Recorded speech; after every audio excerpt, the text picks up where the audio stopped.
Well, yes. Welcome to Coffee with the Curator, or whatever drink that you prefer to have at 7 o'clock.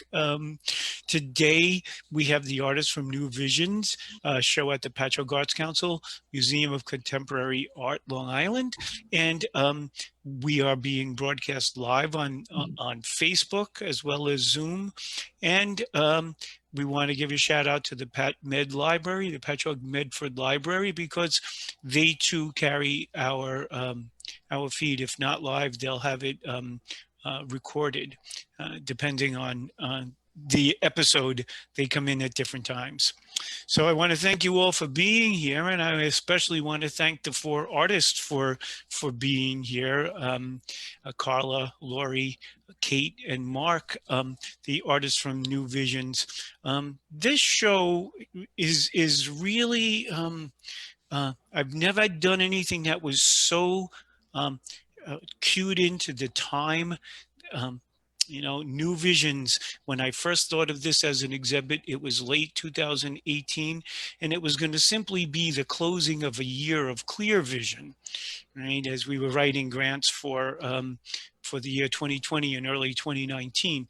And well, 2020 did not turn out to be anything like we thought it was going to be, And then as the year progressed, we found out that clear vision was one of the few things that was actually out there, as everything became more and more garbled through the media, right? And then the thought of doing a show that was going to open right after the election was, kind of stressful. What do you plan for a show like that? And then as it came closer and closer, it was like, well, yeah, we had the election, but we didn't have a result, so everything was like tumultuous, and we had no answers. And New Visions is really not answering the questions, but asking them. And that's where the artists come in. So I'm going to introduce the four artists by way of asking them to describe their process a little bit. I'm going to share the screen, and I have examples of your work from the show. So let's see. Kate, why don't you start, and I'm going to share the screen, and you can tell us about your process. Okay, I'm going to scroll and see what you're showing. Okay, give me a moment. I'm going to go to, it takes a couple of minutes to figure all of this out, but I think I got it. No, it's supposed to be my Facebook page where I just posted a whole set of works on this show. Let's see if this works. Open, there you go. Okay.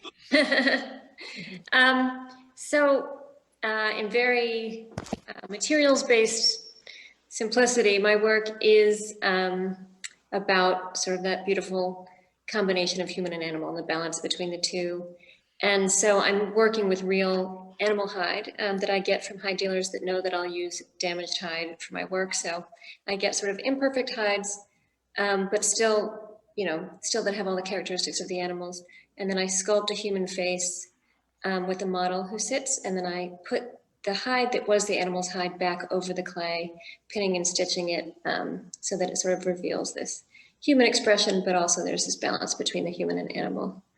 So that's the process of it. The concept behind it, is really multifaceted. I was telling John that the first ones I did were these little sort of creaturey ones, and once I did a human scaled piece where the face was at least as large as the human face. The balance really changed, and the piece looking at me sort of dominated, and that's something I really like in the work. I'd like the sculpture to dominate the viewer a little bit. If the viewer's going to resist, it's okay, but then there's sort of quiet dignity in the piece. And so the concept is, of course, where we are in the animal kingdom, how we both love and revere animals, but also dominate them, and that really strange place that humans are willing to sort of stay. But also, it's really just about hybridity in general, and how now we're finally starting to celebrate hybridity instead of wanting things to sort of fit in a box. We're really much more open to the expansion of our identities in a way that's, expanding gender identities, expanding ethnic identities, sort of expanding in this really lovely, sort of open-hearted way. Thank you, Kate. We want to mix it up, so we'll come back to you. And Yep. I was just hearing that word hybrid, and there are many different ways in which we have hybrid natures these days. And Carla, your work certainly has some hybrid qualities in it as well too. I'm going to scroll back to yours. Okay. And what would you like us to look at while we're doing that? Because the works vary. Yeah, sure. I mean, there are actually two bodies of work that are represented in this show. And yeah, there we go. And so one body of work is entitled The Garden of Emoji Delights, where I'm, which I don't think you have images for. Okay. I have it elsewhere, but I have I have to scroll to find it. So I'm going to stop the show. Don't worry about it. Yeah. And then the other body of work also on view is from a project called A Subject Self-Defined, based on a series of drawings that I made over a year entitled the Selfie Drawings. So both of these bodies of work, and I was really happy that John included them and saw the connections between them, are about network culture and the new ways we express ourselves, the ways we communicate, and the ways that we define ourselves and our identities. So the first project from 2013 through around 2016, because I kept making works that expanded the original idea, is called The Garden of Emoji Delights. And I would expect, since we have an art crew here tonight, that most of you are familiar with Hieronymus Bosch's piece, The Garden of Earthly Delights, an artist from 500 years ago. Well, in late 2013, I've always loved this painting. There's a kind of surrealist bent to my work. And I had this idea because I'm on my phone a lot. I am very active on and engaged on various platforms and make a lot of work that is about internet culture, which requires me to be involved with internet culture. And so I decided to emojify a Bosch. As far as I know, that's not in the OED, the Oxford English Dictionary yet, but I'm just going to use it as a verb. I emojified a Bosch. And I really wanted to, a lot of my work is inspired by art history or literary history. And I was interested in what would happen when you mixed up the symbology of this idiosyncratic painter from 500 years ago with the new signs and symbols that we use today to rapid fire communicate with each other. And so I spent 1.5 years of my life producing that work. And what is on view in the gallery is an animated version. So I work with a lot of digital technologies. I also draw, and then that's usually where I start my ideas. And yeah, there we go. Oh my gosh, that's perfect. Terrific. It took me a while, but no, you did a great job. Thank you so much, John. So now you all can see, and in animated work, I actually produced a physical digital print version as well, which is very true to the original. In animating the work, I had a little bit more latitude. And so if you actually watch this as an animation, paradise on the left side becomes this arid climate, and all life is kind of subsumed after a plane and falling, various falling kind of items from the sky rain down on this paradise. In the middle panel, speaking to the Anthropocene, it is depopulated of humans and animals. And on the left panel, hell freezes over. So I got to kind of expand and kind of tie it to things that we all are thinking about or experiencing as a culture. Finally, I don't want to take up too much time, so I'm just going to briefly talk about the other project that's represented in this show, which is called A Subject Self-Defined. So selfie culture also is something that is really about mediated identity. It's about online identity. It's about the personal becoming public. And so I made a series of drawings. So we have one drawing in the show that launched this project. And these are, when I say drawings, they're digital drawings, but I use a pen, but it's a digital pen. And I would take photographs of myself and then I'd kind of re-engineer them and draw them. I wanted to slow down that process. It begs the question, is this selfie if you don't save it? So after I made, or you don't share it. So after I made the drawings, I shared them on all these public, social media platforms. From that, I then wanted to expand the works from these drawings into moving image works, where they became more performative, where you actually see me playing the roles of these various characters. Again, I start to reference art history. So the works included in the show include Babel in Wonderland, a nod to Tower of Babel, Demoiselle. Again, I think y'all are going to know these art historical references, but Picasso, okay. And then Nude Descending a Staircase, Duchamp.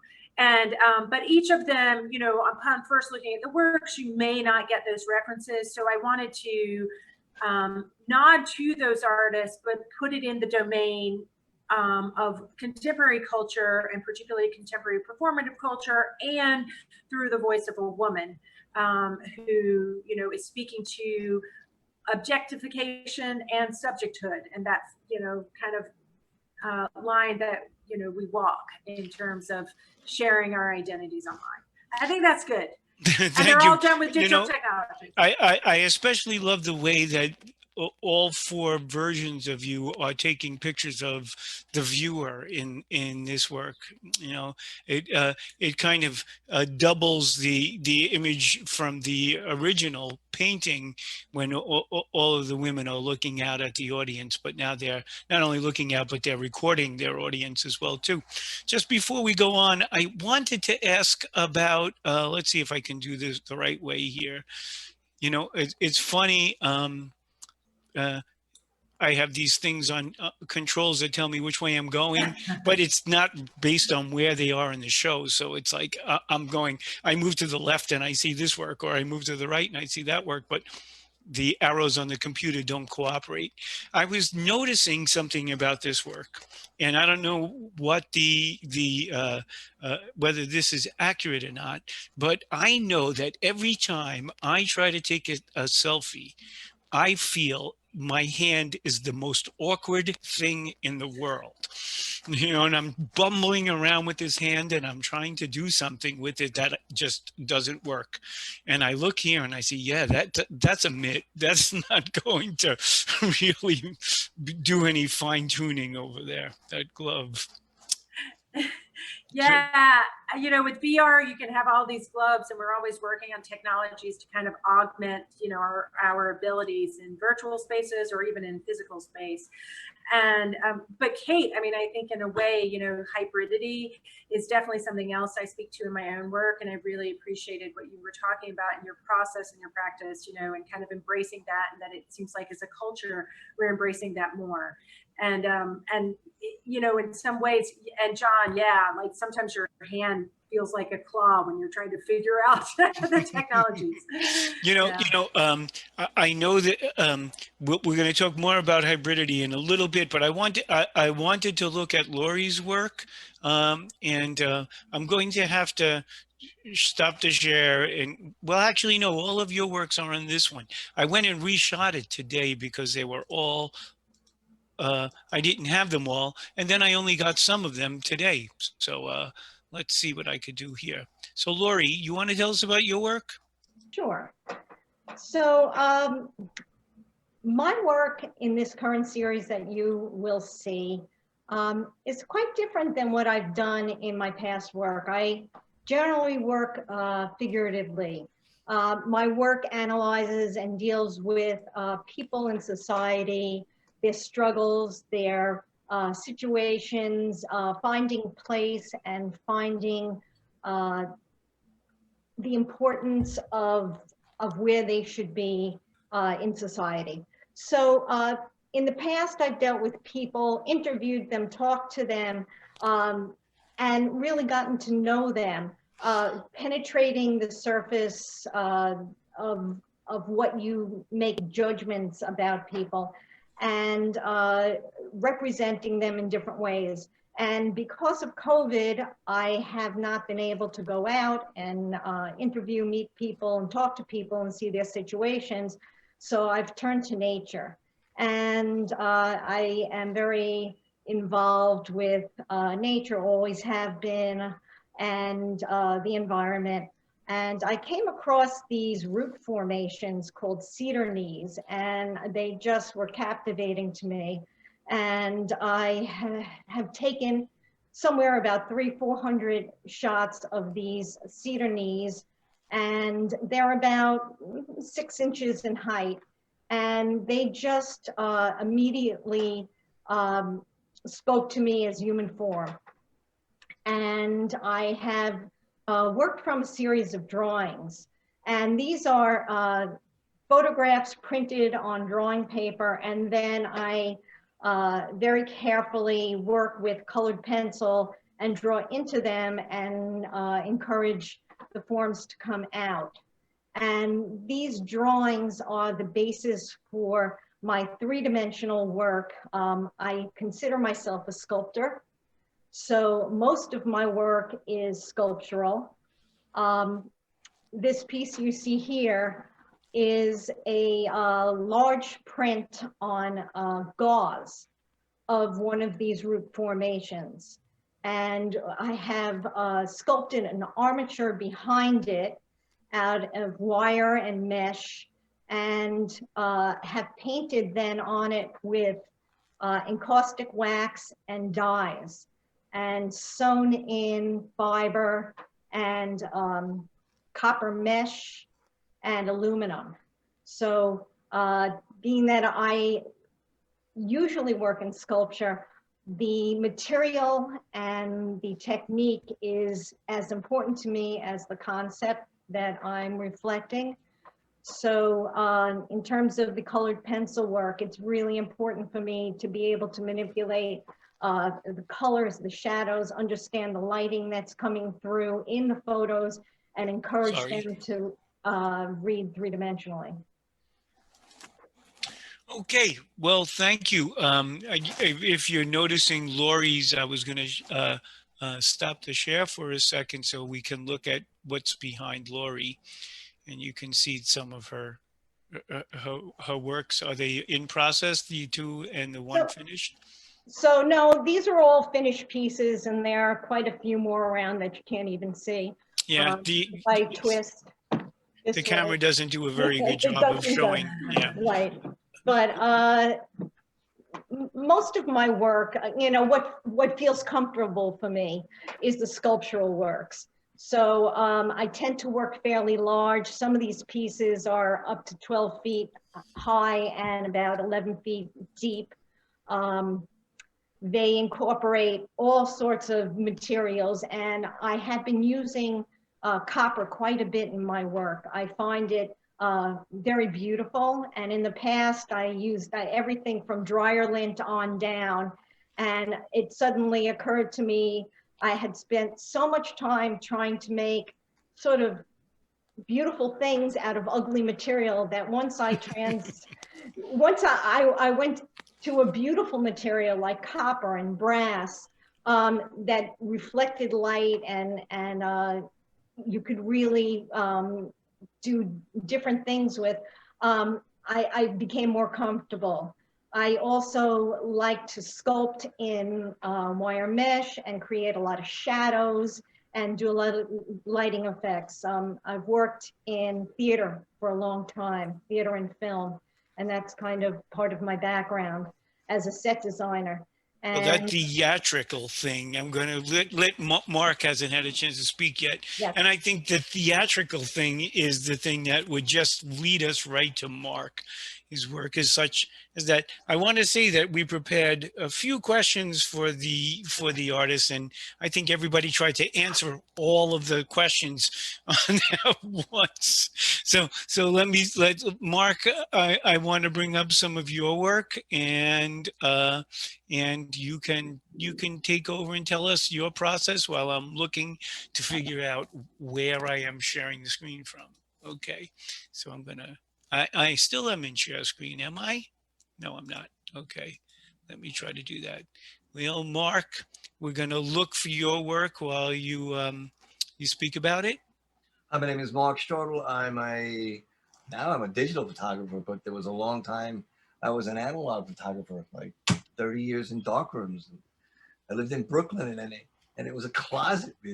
I had to build this thing with trays just so I could process film. I would do color printing on in that Brooklyn darkroom. So um, I have a I went to Mark's just school. trying to tell you how old he is. Yeah, I'm old.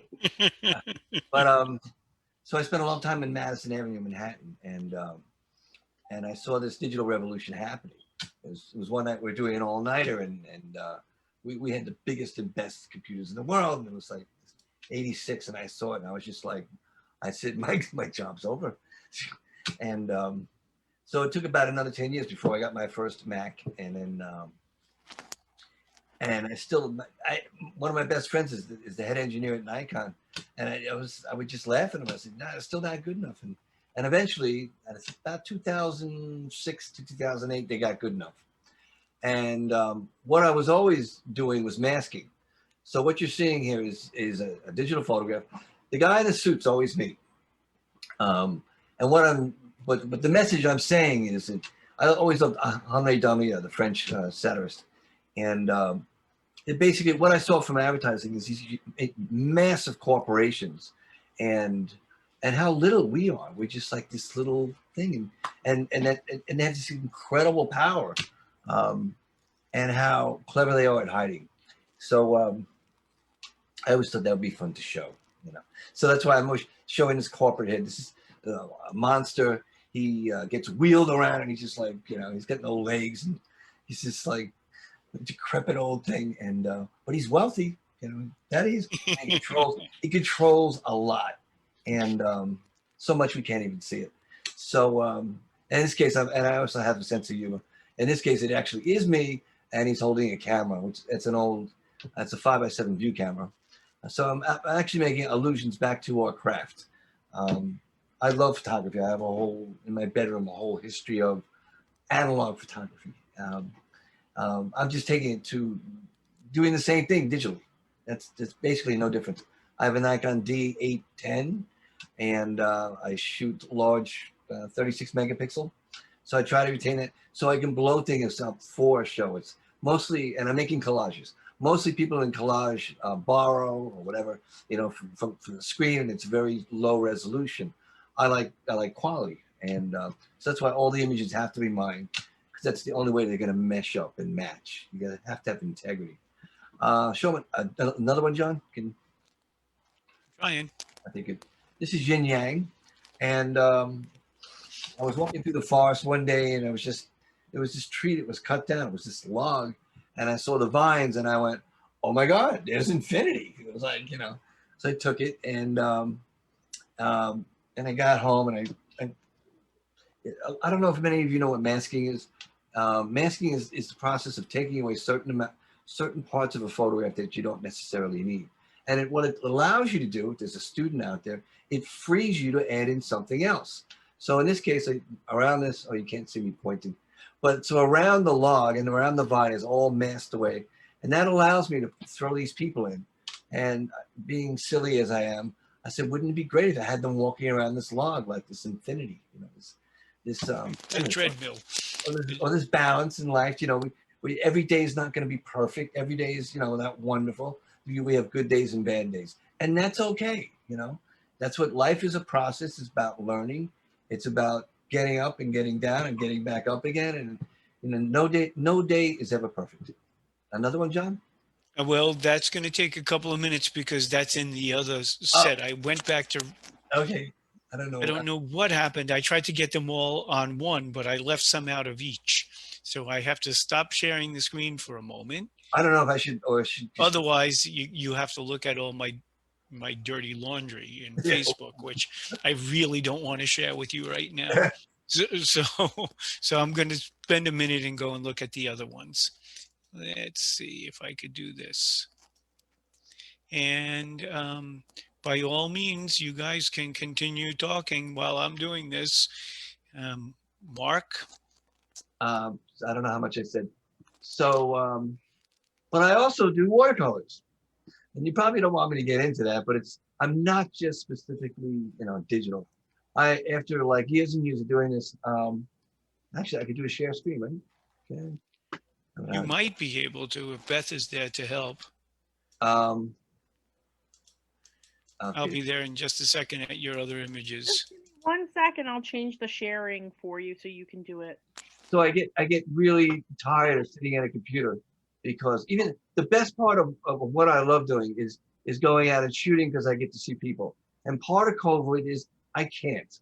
And I'm actually getting a little bit edgy, because it's annoying. I love people. I love laughing. I love interacting with them. I love the improv of on the street, of not having a plan and just going with what life throws at me. And Okay, so I have these. I'm going to go back to share this. Now, Mark, if you would like the screen, you can share it if you need to. Oh, okay. So share screen. Is that going? Oh, I don't. Oh, there it is. This one. So I also do these watercolors, and these are rather large. I've gotten them. Can you see that? Is that showing? Yes. These are rather large. These are like about 8 feet across. I love portraiture too. I love faces. I'm basically a romantic. My favorite artist growing up was Michelangelo, and obviously there's a zillion more, but just as a boundary. So it's like the total opposite of digital is water, and it drips and it's gravity, and I feel like a Zen master on the mountaintop when I do these, and I just absolutely adore doing them. Let's see what else we got here. Yeah, like 8 feet is for watercolor is kind of an odd scale. Most watercolor doesn't get that big. This was made in the first month of COVID. It's called New York, because I just love it's actually my hat. To me, I just have a love affair with New York. I've worked there 25 years. I lived 13 years in Brooklyn, even though I'm out in Babylon now. And to me, it's where culture is. It's my kind of people. So this was just like New York. It's like black and white with maybe, red lips, whatever. I don't know what's up here. This is Madame Butterfly. And it's just a release for me, because it's like, you bug out on a computer. I mean, you do it 8-10 hours a day. I'm sure as Carla will say, you bug out. And it's like, it's like, I just have to go in 180 degrees in the other direction.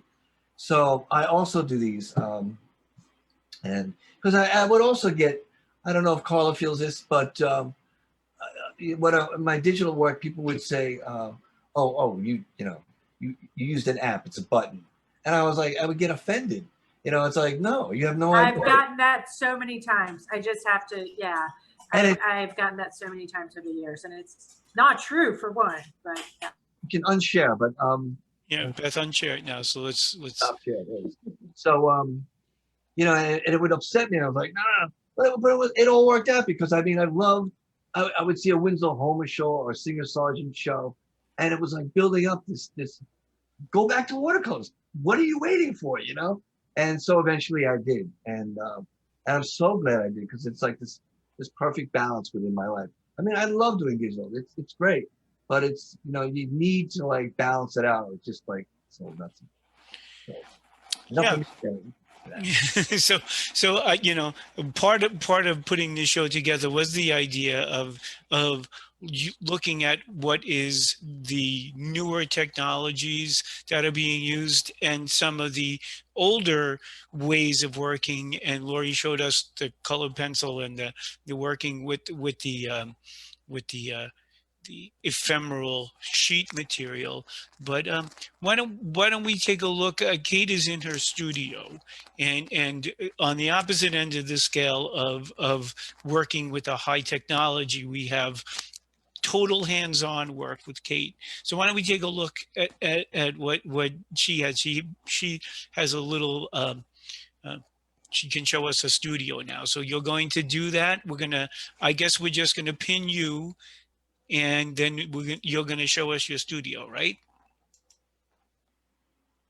Okay, you have to turn on your, we're not hearing anything.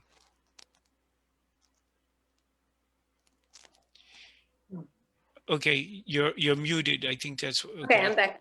Okay, great. Can Great. I flip my screen or no? There we go. There you go. Right. Okay, so we Here don't we have to are. see. So yes, and as I was saying, it's funny because my work is very much about that discussion of whether we want to move towards technology or whether really we just want our technology to be incredibly intuitive and really treat us like another human. So it's like we love the convenience of technology, but what is our relationship with it? It's really kind of a distance. We really, so this discussion is so much more about how we actually connect. And so when I use the real hide, it's because I want there to have energy. You can really sense the quality of the hide, and it really gives off this kind of crazy energy when you're in front of it, very unlike your beloved phone, whatever it is that we have in our hands every day. So, and then, this piece is called Kin. It's about family, it's about the relationship among the three, but also our relationship, in the much bigger family of the human kingdom.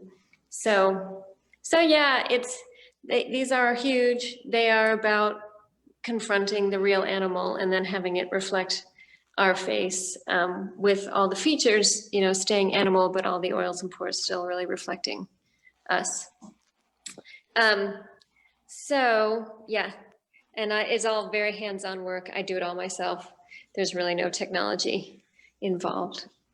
I wish there was, but. It's is it meditative when you work? So I'll flip it back. Sorry, I'm terrible at Zoom. It can be. I mean, there is a lot of production in the work. With something like the zebras, it was sort of like this. I think I can, because it took months just to do each body. Yes. And it's physically really hard.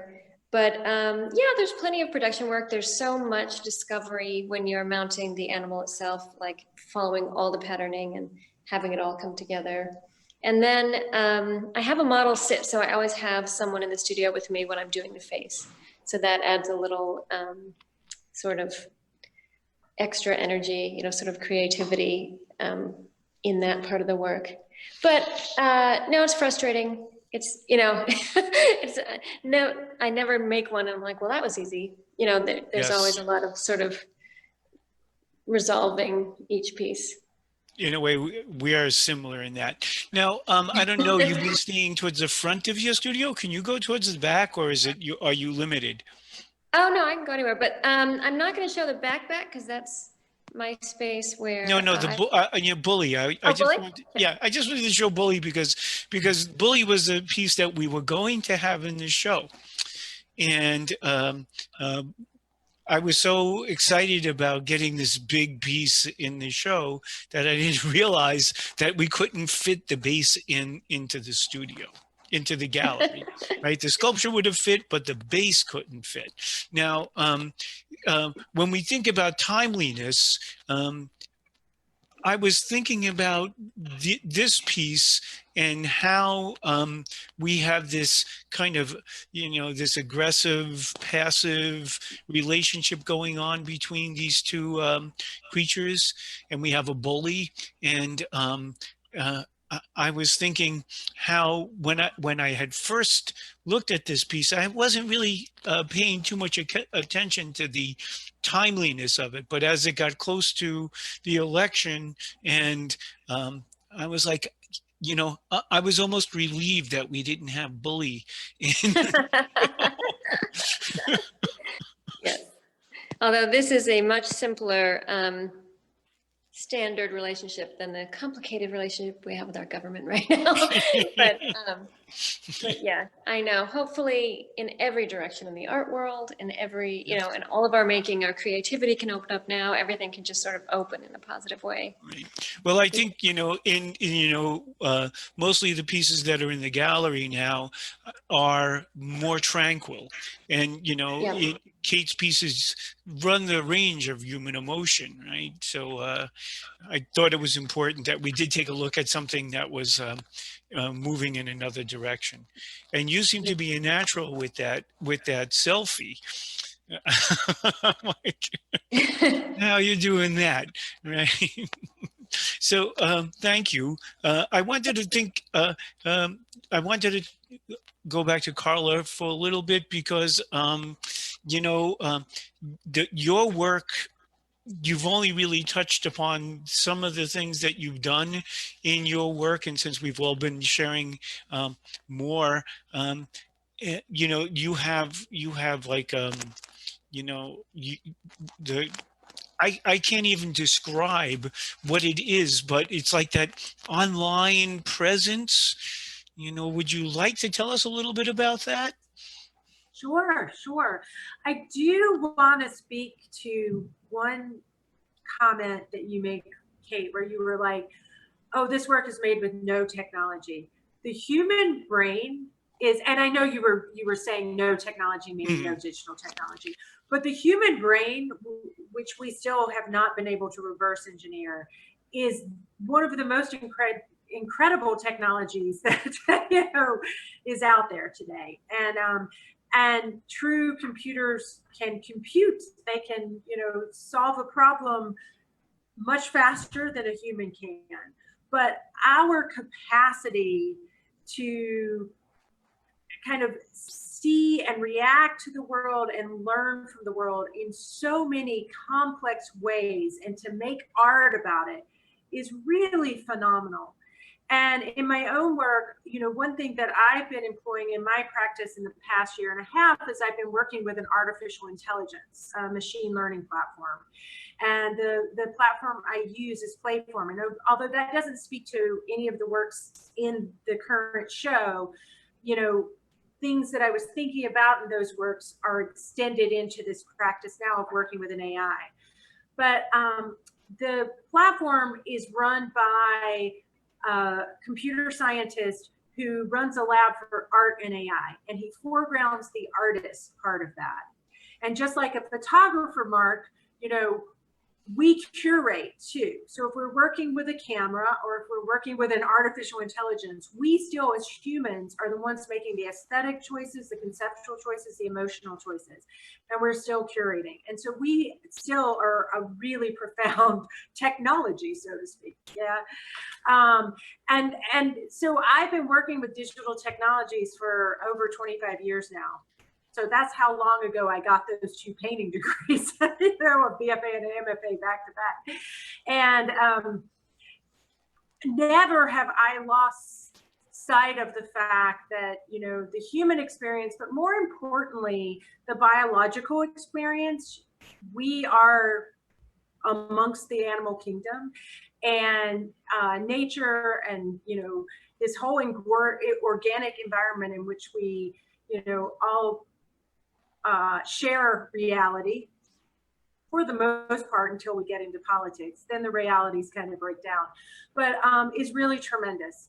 And I love working with these emerging technologies. I love having this capacity. When I first moved to New York as a painter, I couldn't afford a studio to house my, or to contain my 7-foot by 7-foot paintings. I can now build worlds in a computer, and they can be vast, and they can, particularly with like virtual reality technologies, they can just kind of open up and open up and open up.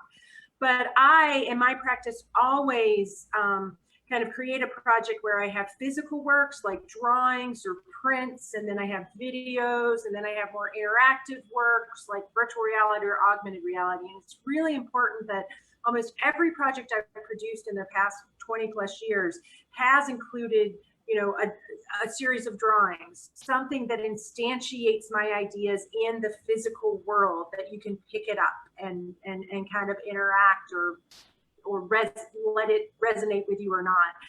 But then I also am obviously just fascinated with these technologies that the human brain has, built and produced, and how I can kind of express myself with the technologies, the tools of my time, without like saying that the other tools and the other art history isn't important to me, but how does that become some kind of hybrid? So back to hybridity, some kind of, you know, hybrid perception of the world we live in today. And as an artist, how am I responding to that? I don't know if I answered your question, by the Oh, way, you John. didn't. I really didn't, did I? No, that's okay. I was curious, but before I even go to that, as you were talking about these worlds, I was thinking of the writer Louis Borges. Have you ever? Garden of Forking Paths, Yes, yes. the And the Garden of. Library of Babel, yes. Yes, of course. Okay. Well, you know, that's a plug for me, but we're not. The Library of Babel is one of my pieces. Yeah. But yeah, the idea that like, you know, and that was the Zahier, I think was the name of one of his, where it was this tiny little object and it passed from one person to another, but whoever was holding it could see the universe in it, and they would just get like transfixed and, you know, could not exist in the world anymore because they were so fascinated with the universe in their hands. And then it could be any object. So you know, I was feeling some of that coming out of what you were talking about. But the thing that you know, that is it, the Carl Lagan project, is that the one, right, that you were talking about the last time I heard you speak? Now that is like an avatar. Is that what that is? Yes, so Carl Lagan, cross-platform avatar for workers of life action generative adversarial network, C.A.R.R.L.G.A.N. Wow, that was. Yes, we followed that. Sure. So yeah, of course you followed that. No, she emerged out of the selfie drawing project because as I made more of those drawings over a period of a year and then released a book where I made 52 augments and then produced all these videos, you know, after a while I was tired of myself, but also as the works progressed, they were less and less about me. They were kind of performances, you know, in the context of our changing times and emerging technologies and our relationship to technology and how that's augmenting us, changing us, mutating us. And so Carl Lagan arose from that. And she has her own Instagram account. She has her own Zoom account. Sometimes we do Zoom talks together. She is a fiction, by the way. I do work with artificial intelligence platforms like the Playform platform, but Carl Lagan is a metaphor. She's a way for me to kind of poetically and humorously express, you know, my feelings about this technologized world and about the emergence of, you know, other intelligences, artificial intelligences, robots, you know, supercomputers, and to kind of work through that as an artist who has the license to have fun with it, to play with it, to not make it just a, you know, scientific thesis like an engineer or computer scientist. Did that answer your question, either? I think it got closer. Yeah. I think we're going to have to talk off Zoom someday, and I'm going to ask you a lot of questions. Okay. So anyway, we talked a lot about, you know, I had 4 questions that I had prepared, and we rambled through all of them. Some people spent more time talking on others than others. I wanted to, I think we covered everything that I wanted to talk about for the 4 of you. And I was just wondering if you had any questions for each other, or whether we had any questions that came in chat or on Facebook to ask any of the artists. Yep, you have 2 questions. Just open up your chat. I'm going to add them there. I'm going to open up my chat. You see, I have to go into questions. Kate. Send them to you. Okay, I got one. Okay, this is a question for Kate. Where do you get your animal hides? Oops, sorry, there I go. It was a conceptual idea to make this work. I wasn't particularly into hunting and really didn't know anything about it. So it took me a long time to figure out how to work with leather, how to get quality hides, and I have that sort of way that I upscale them, that I use hides that are damaged. So finally, I've been doing this for a long time. I have 3 excellent hide dealers who I work with who know that I'll take a damaged hide, so that's good for them. But also they know, that I need to know exactly the trail of how this hide came along, and they're really lovely professional people who send my daughters porcupine quills or Vermont maple syrup and stuff like that. So I have this, it can be a really rough underground scene here in the US, the hide trade, but I've been lucky enough to find people through other artists who are really professionals. And one of them is this guy, George Dante, who did Lonesome George, that super famous tortoise from the Galapagos, the ginormous one. So I've been trying to go to his studio, but it was right before COVID happened, so I haven't made it there yet.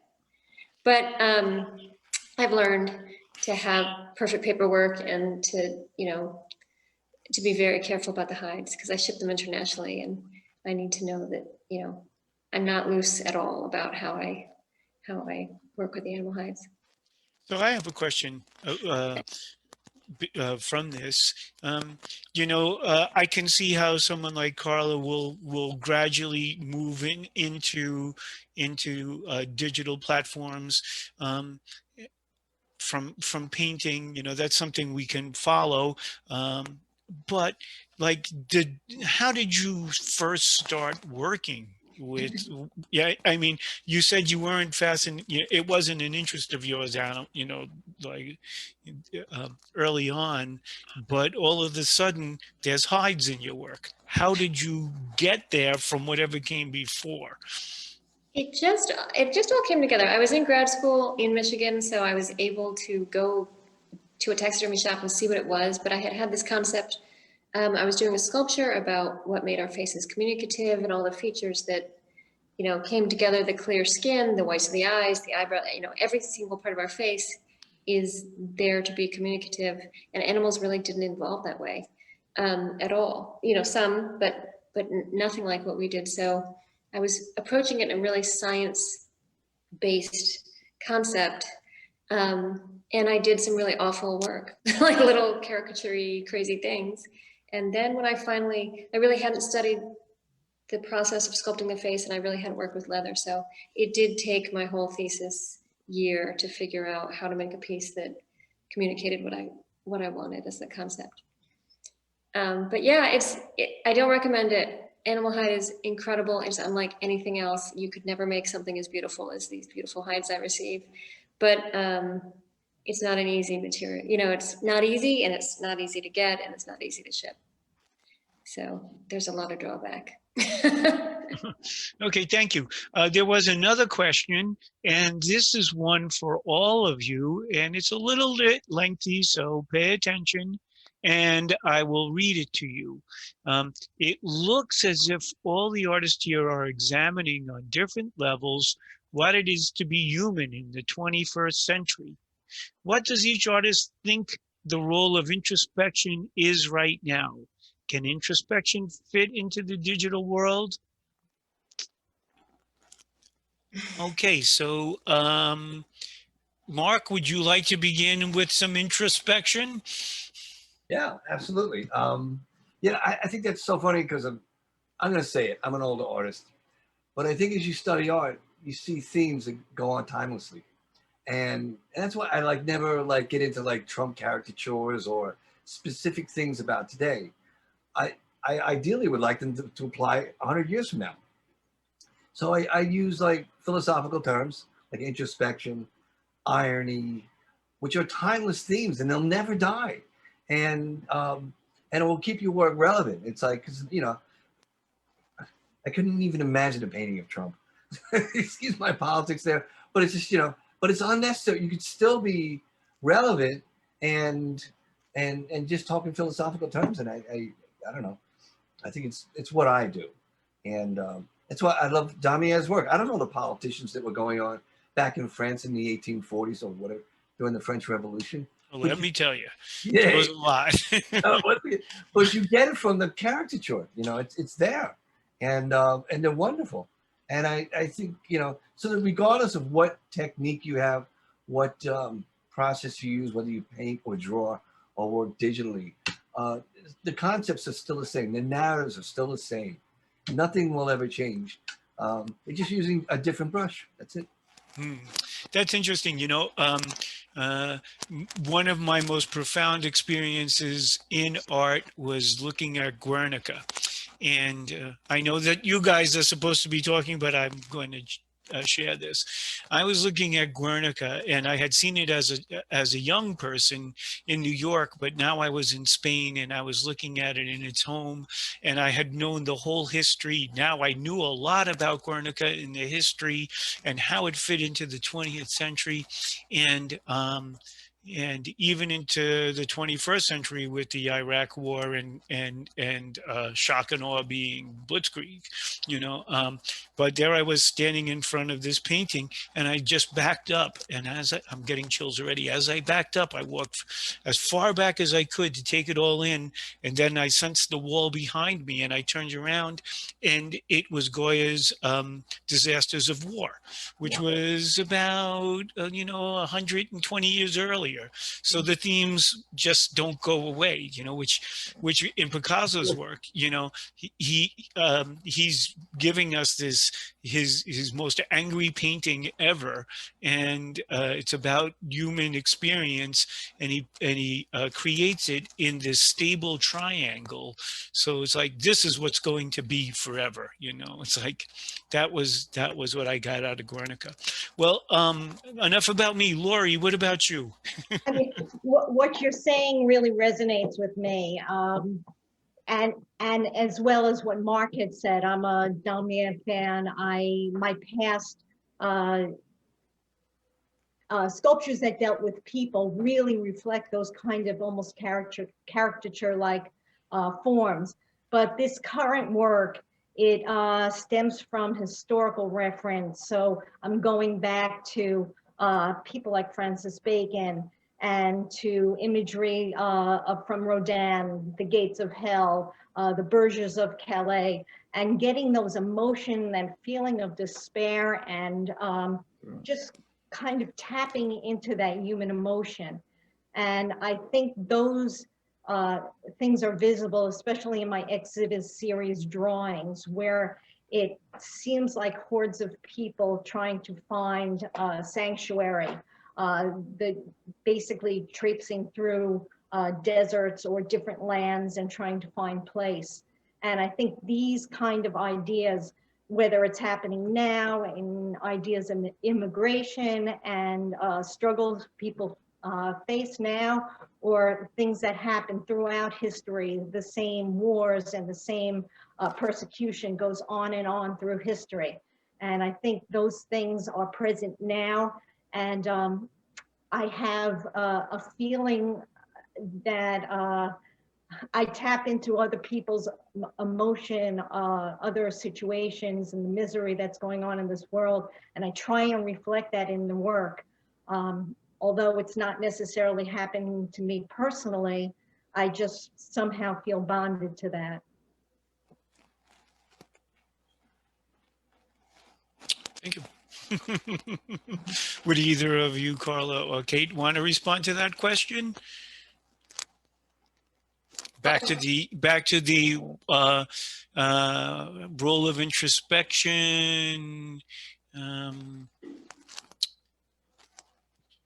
Kate, why don't you go ahead? Yeah.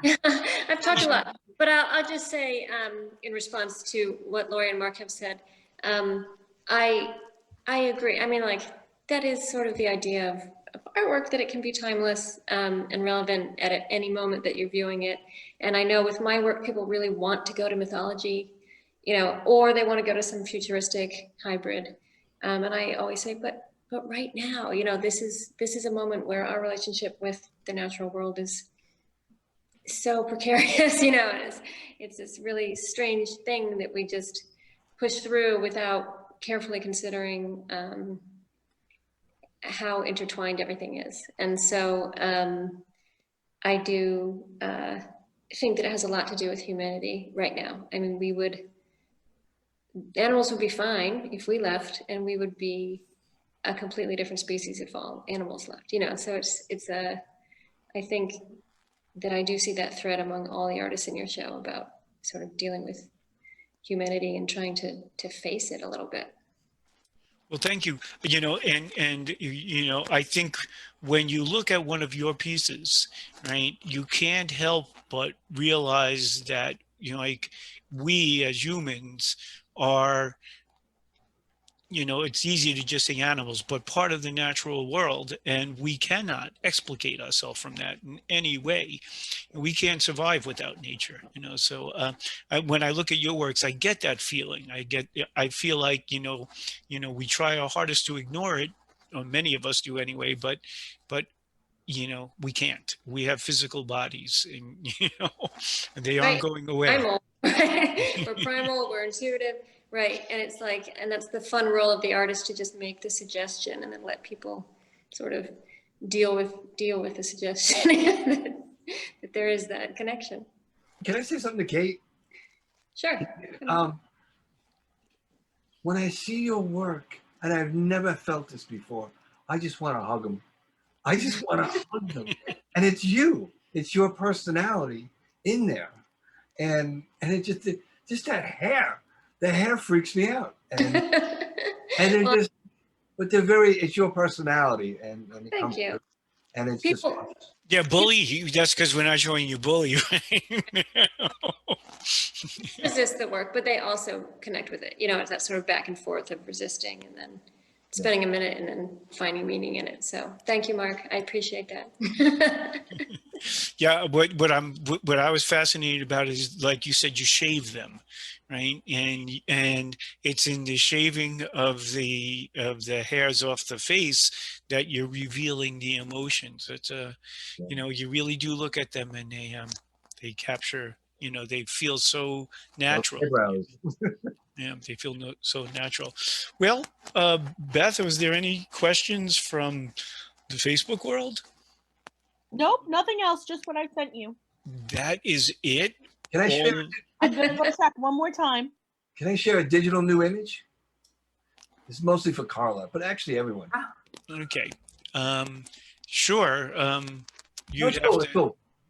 All right, let's do this. Someone disabled me. Oh, Right There now. there it is. I got it. Okay, let's go. These are like over 100 pieces of art, and because during COVID, I said I might as well go back to school and learn a new medium, and I learned Adobe Premiere, and maybe Carla knows what a PDN is, and it's where it allows you to layer. So I make these. This is actually a new thing. So it's actually a new vision. that's not even you. Oh, No.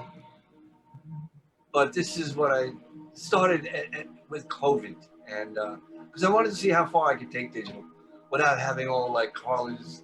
I'm sure you have fancy toys in NYU. I'm just a little guy in Babylon. I wanted to share that. I had to make the soundtracks and all. And That's really nice. Thank you for sharing, Mark. Yeah. I don't know. I lost everybody.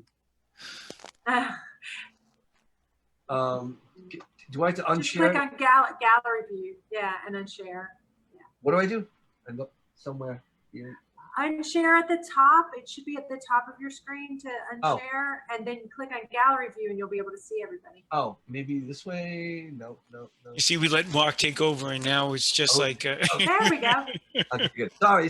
Yeah, I no didn't want problem.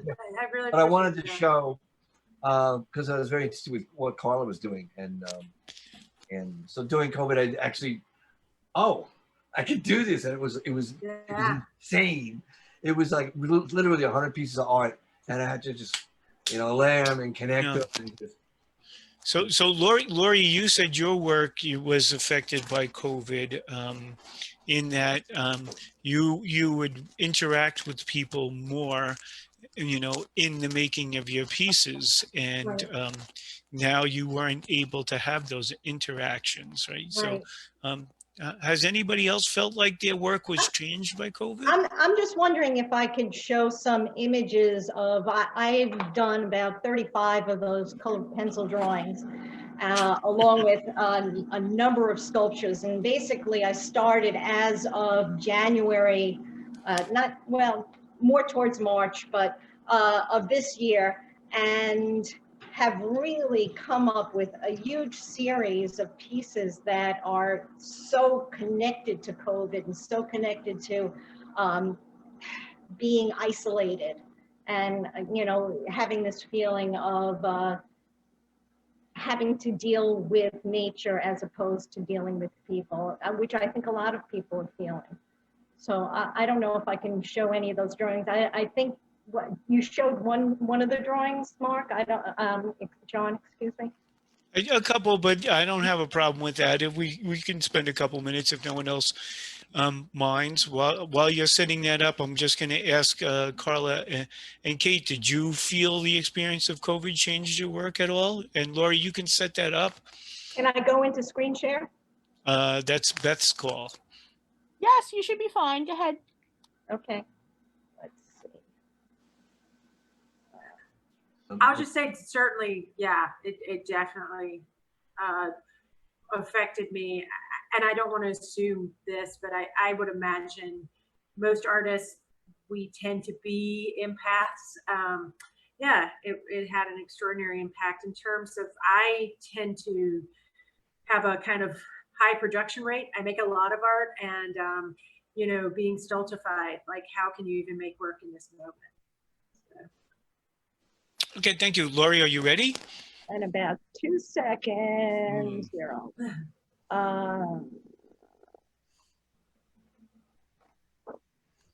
okay, now, not sure how to get from this to this. Can't take over the screen unless you know what you're doing with it. I'm trying. There we go. Hold on. I may not be able to do this. Let's see if I can. All right, one more time.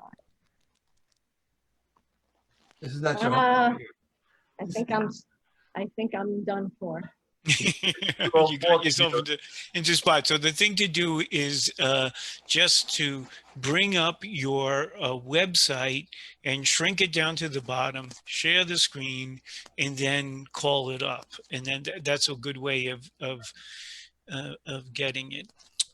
Well, Kate, did you have any experience? I came to visit your studio in probably the darkest period of COVID. It was early June, and New York City was like it was like out of a science fiction story. Right. Yeah, I agree with Carla. It was more emotionally impactful for me. I mean, in Brooklyn in March and April, every morning you woke up to sirens. Every night you went to sleep to sirens. I'm not even near the hospital. It's just like it was a constant sort of black cloud. And so I would say my creativity suffered, for that reason. I can work here alone. I had to teach my daughter 4th grade. It's like, there were a lot of things pulling on us, and we were just trying to push through for those 3 months that it was going to be, right? Right. Yes, it's going to be a little while. We can get through this. Yes, we can get through this. I don't know, Lori, if you're ready, but I had refuge in my studio. I could just go there and work, and I share a studio with 3 other people. None of them came for about 4 months, so I was alone, and I had one half of it was set up for teaching, so I could do videos for my classes. And then I was working on the other half of it. And I really was almost in denial when I was in my studio. And I just, I work on pieces that take a very long time, and it was just stretched out over time.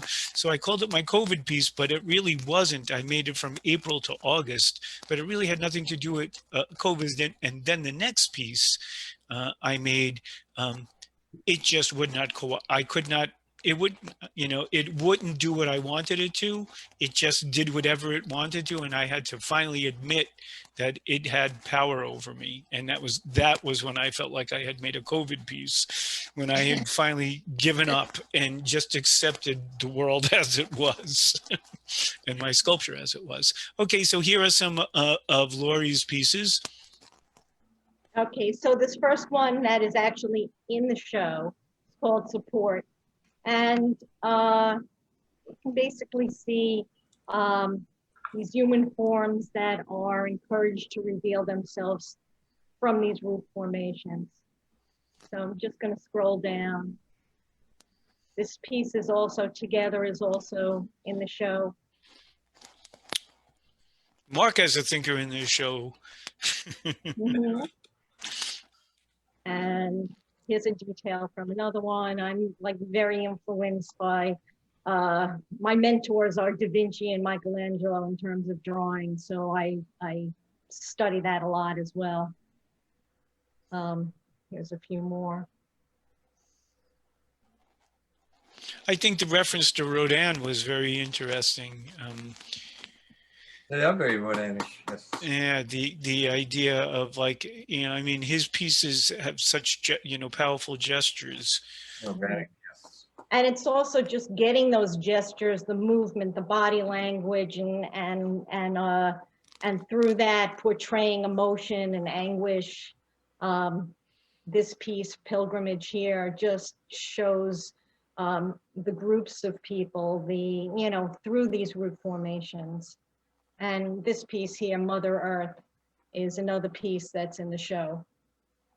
Lori, I mean, all the artists, I'm so happy to be in this show and to be presenting my work next to yours. But just to say, this body of work just resonates on so many levels, and it makes me think of, because as a kid, pareidolia, I think that's how you call it, pareidolia, where, you know, you see faces in the clouds, or you'll see them in roots and those kind of things. And so it kind of takes me back to my own childhood, where I was open to the world and kind of, you know, seeing and making stories out of nature. So it's a really amazing project. Thanks. That's So beautiful. Thank you. Yeah. thank you. Yeah. So I just wanted to sort of give you a better idea of that versus these pieces, which are the poses that come out of those drawings.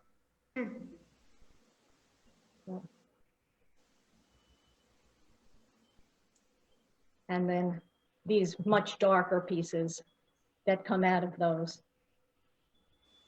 So, okay. Thank you.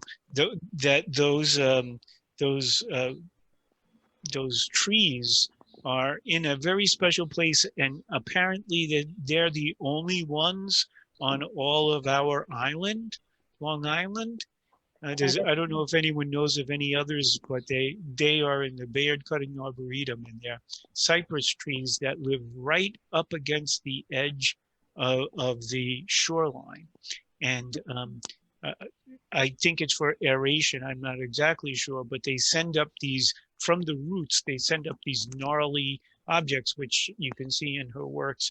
And, you know, I have gone there for years and just sat amongst the knees, you know, personally.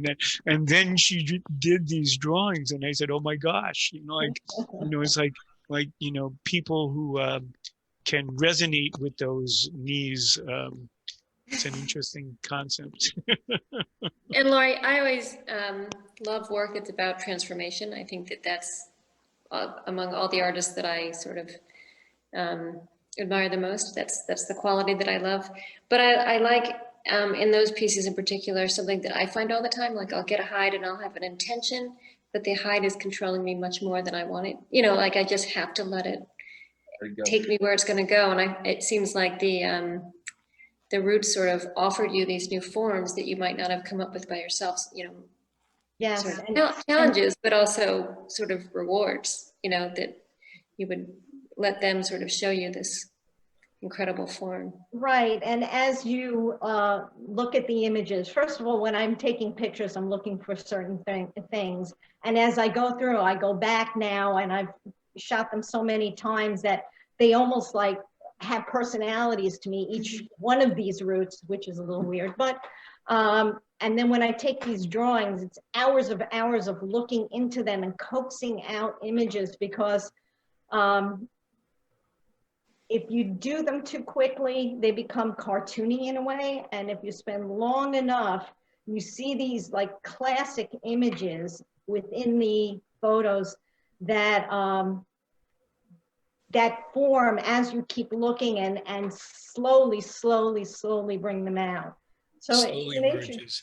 it's an interesting process. So, I'd love to see at some point one of those before and after, to see how, how subtly you've transformed one of those in there. Carla, I have a question for you you, raised your John. hand. I Yes. raised my hand.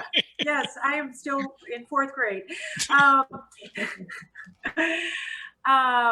So I have a question for you. I mean, you touched on it a little bit about when you first got the idea to curate this show, and then how that changed, with COVID, and of course, everything that, I'm sure that happened this summer with protests. And so I'm wondering, when you were selecting works, and maybe you spoke to this too, so forgive me if you did, but did you initially have other works in mind, and then as a response to this, you were like, oh, maybe I'll ask, one of us to, I know with me, we kind of selected work. You had one project in mind, and then you selected other works as we talked. And so I'm just wondering, in shaping a show like this, how that might have changed in response to COVID, because you asked us that question. And also, as an artist being a curator, how do you think that is different than someone who always wears the curator, hat? Well, to answer the last part first, I think being an artist, I am more sensitive to who the people are who are in the exhibition, and I try to make them feel honored. Well, not honored. I want to honor them and their art, as if I would like to be, so I try to reach every artist who participates in an exhibition as, as somebody who is, somebody who's very valuable to me, and whatever they're bringing to it is really precious. Right. So being as an artist, I feel that way. The part of the way this show evolved, and it has something to do with the way I work. I'm very improvisational. And if I had my druthers, I wouldn't have a show finalized until the day before it opened. So the thought of having to, working, things have evolved, and I've had to plan much further into the future than I used to. And I still try to I try to create the concept, and I try not to flesh it out completely until I get pressured from my boss to finally put it down, and I guess that's William de Kooning. They said William de Kooning, they said about him, a painting wasn't finished until they took it away from him. He would constantly try to work on it. But this show began with the two of you, Kate and Carla, and I, was trying to anticipate what it would be like to be doing something at the end of this year. And I was looking, I was keeping myself open to what else could fit in there. And then looking at Laurie's work, when she made this like she was the last person to come into the show, when she posted some images, I said I got to have them in here, you know. So Mark was somewhere in the middle, you know, and yeah, so it kind of evolved, but I think when did I first talk to you about it, Lori? Probably midsummer, maybe a little earlier. No, probably. No, there you go. See,